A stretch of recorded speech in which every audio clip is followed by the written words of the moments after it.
وہ 10 سال blood cancer جیسے مزمن مرض میں مبتلا رہ کر چل بسی تھی۔ نعیمہ کی موت کے 1 سال بعد ہی نواز علی نے اپنی حسین و جمیل سیکرٹری بلقیس جہاں سے شادی رچا لی تھی۔ اب اس شادی کو بھی تقریباً 1 سال گزر چکا تھا۔ نواز علی ایسے آہوئے آوارہ سے ایسی حرکت کی کسی کو امید نہ تھی۔ کافی عرصے تک اس کے قریبی حلقوں میں چمگویاں ہوتی رہیں، پھر سب کچھ نارمل ہو گیا تھا۔ سمجھدار لوگوں نے متفقہ یہ خیال کیا تھا کہ بلقیس جہاں نے ملک صاحب کو الو کا گوشت کھلا دیا تھا۔ 49 سالہ ملک نواز علی نے 22 سالہ بلقیس جہاں سے بیاہ رچا کر خود کو سوال نشان بنا لیا تھا۔ ملک صاحب کا اکلوتا بیٹا برکت امریکہ میں MBA کر رہا تھا۔ نواز علی خود تو اعلیٰ تعلیم حاصل نہیں کر سکا تھا، اس لیے وہ اپنی محرومی کا ازالہ بیٹے کو زیادہ سے زیادہ تعلیم دلوا کر کرنا چاہتا تھا۔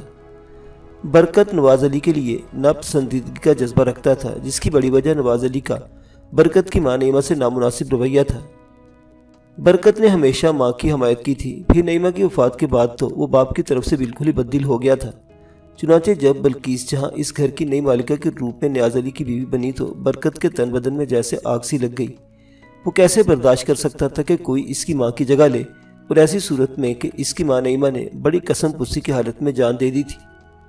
برکت نے گزشتہ 1 سال سے پلٹ کر پاکستان کا رخ نہیں کیا تھا، حالانکہ وہ اگر چاہتا تو سال میں 4 چکر بآسانی لگا سکتا تھا۔ وہ ایک طرف اپنے باپ سے برگشتہ تھا تو دوسری جانب اپنی ستیلی ماں کی صورت دیکھنے کا روادار نہ تھا۔ والد کے بے حد اصرار اور منت سماجت کے بعد وہ چند روز کے لیے کراچی آیا تھا، مگر ملک نواز اس کی آمد سے پیشتر ہی دوسری دنیا کو سدھار گیا تھا۔ رسولن بی بی کو ملک نواز علی کی چاکری میں کم و بیش 15 سال ہو گئے تھے۔ وہ جب اس گھر میں آئی تھی تو میرو 5 سال کا تھا۔ رسولن بی بی نعیمہ کی دور کی رشتہ دار بھی تھی، جو خاصی ضرب و تقسیموں کے بعد اس کی خالہ زاد لگتی تھی۔ ملک نواز نے رسولن کو بنگلے میں رہنے کی اجازت دے رکھی تھی۔ بنگلے کے عقبی حصے میں بنے ہوئے ایک سرور کوارٹر میں دونوں ماں بیٹا رہتے تھے۔ نعیمہ اپنی بیماری کے سبب برکت پر زیادہ توجہ نہیں دے پاتی تھی، چنانچہ برکت کا خیال رکھنے کی زیادہ تر ذمہ داری رسولن ہی کو نبھانا پڑتی تھی۔ برکت بھی جواب میں رسولن کا بہت احترام کرتا تھا، اور اس نے رسولن کو کبھی ملازمہ نہیں سمجھا تھا۔ وہ گھر کے ایک ہی فرد کی طرح اس کا خیال رکھتا تھا۔ البتہ میرو کو وہ پسند نہیں کرتا تھا۔ میرو سے گھر کے ہر فرد کو شکایت تھی، اس کی عادتیں ہی کچھ ایسی ہو گئی تھی۔ وہ اکثر راتوں کو گھر سے باہر رہنے لگا تھا۔ اس کا اٹھنا بیٹھنا اچھے لوگوں میں نہیں تھا۔ 2-1 بار تو وہ چوری کرتے ہوئے پکڑا گیا تھا۔ ایک مرتبہ نوبت تھانے تک جا پہنچی تھی۔ ان دنوں نعیمہ زندہ تھی، اسی کے اصرار پر ملک نواز علی میرو کو تھانے سے چھڑا لایا تھا۔ نعیمہ کی وفات کی کچھ عرصہ پہلے نواز علی کا رویہ میرو کے سلسلے میں بڑا جارحانہ ہو گیا تھا۔ وہ اسے ایک آنکھ نہ پاتا تھا، مگر برکت کی حمایت اور رسولن کے بڑھاپے کا خیال کر کے وہ درگزر کر جاتا۔ اگرچہ برکت بھی میرو کی حرکتوں سے عاجز تھا، مگر رسولن کی خدمات کے طفیل وہ اسے الاؤنس دیتا رہتا تھا۔ برکت کے امریکہ چلے جانے کے بعد تو میرو کی جیسے شامت ہی آ گئی تھی۔ اب وہ راتوں کو چھپ چھپا کر ہی گھر آتا۔ بنگلے میں داخل ہونے کے لیے ہمیشہ عقبی دروازہ استعمال کرتا، جو رسولن کے کوارٹر کے نزدیک ہی تھا۔ سب کچھ ٹھیک ٹھاک ہی چل رہا تھا کہ بلقیس جہاں کی آمد نے بنگلے کی پرسکون فضا میں ایک ہلچل سی مچا دی۔ وہ حسن جہاں سوز کی مالک ایک ترادار حسینہ تھی۔ لمبی لمبی سیاہ زلفیں، یاقوتی ہونٹ اور آنکھوں میں جیسے کوٹ کوٹ کر موتی بھرے تھے۔ اگر ملک صاحب کی پہلی اولاد برکت کے بجائے کوئی لڑکی ہوتی تو بلقیس جہاں ملک نواز کی اس بیٹی کے برابر ہی ہوتی۔ پھر دیکھنے میں ملک صاحب کسی بھی طور پر بلقیس جہاں کے قابل نظر نہیں آتے تھے۔ دولت کی چکا چوند نے شاید بلقیس جہاں کی آنکھوں پر پٹی باندھ دی تھی کہ وہ اندھیرے اور اجالے کی تمیز بھی کھو بیٹھی تھی۔ بہرحال حقیقت یہی تھی کہ بلقیس جہاں نے کسی دباؤ میں آئے بغیر اپنی مرضی سے شادی کی تھی۔ بلقیس جہاں کیا بنگلے میں آئی کہ میرو کے دل کی دنیا تہو بالا ہو گئی۔ وہ آوارہ گرد چور اور لاؤبالی سا نوجوان اس کی زلف گرہ کا اسیر ہو گیا۔ وہ بلقیس جہاں کو جہاں دے کر جی اٹھتا تھا، مگر اس کی یہ وارفتگی یک طرفہ تھی۔ بلقیس جہاں کو کانو کان خبر نہ تھی کہ کوئی اس کے نام کی مالا جپ رہا تھا۔ چند ماہ تک تو میرو نے اپنے سینے میں معزن طوفان کی راہ میں بند باندھے رکھا، پھر اس کے حرکات و سکنات اس کی دلی کیفیت کی چغلی کھانے لگی۔ بات ملک صاحب کے کانوں تک پہنچی تو بنگلے میں جیسے کوئی زلزلہ برپا ہو گیا۔ پھر کیا تھا، نواز علی جس حد تک بھی میرو کو ذلیل کر سکتا تھا، اس نے کوئی کسر نہ اٹھا رکھی۔ میرو کی ماں کو بھی بے حد شرمندگی اٹھانا پڑی تھی۔ میرو کے بنگلے میں داخلے پر مکمل پابندی عائد کر دی گئی تھی۔ رسولن بی بی کو 1 ہفتے کے اندر اندر بنگلہ چھوڑ دینے کا حکم سنا دیا گیا تھا۔ وہ بے کس بیچاری بڑھیا تو آنسو بہانے کے سوا کچھ نہ کر سکی تھی۔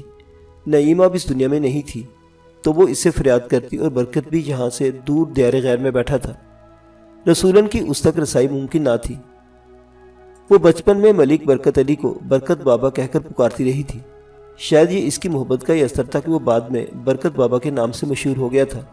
اس گھر کا وارث جس گود کی نرمی و گرمی میں پل کر بڑا ہوا تھا، اس گود کی مالکہ کو چھت سے محروم کیا جا رہا تھا۔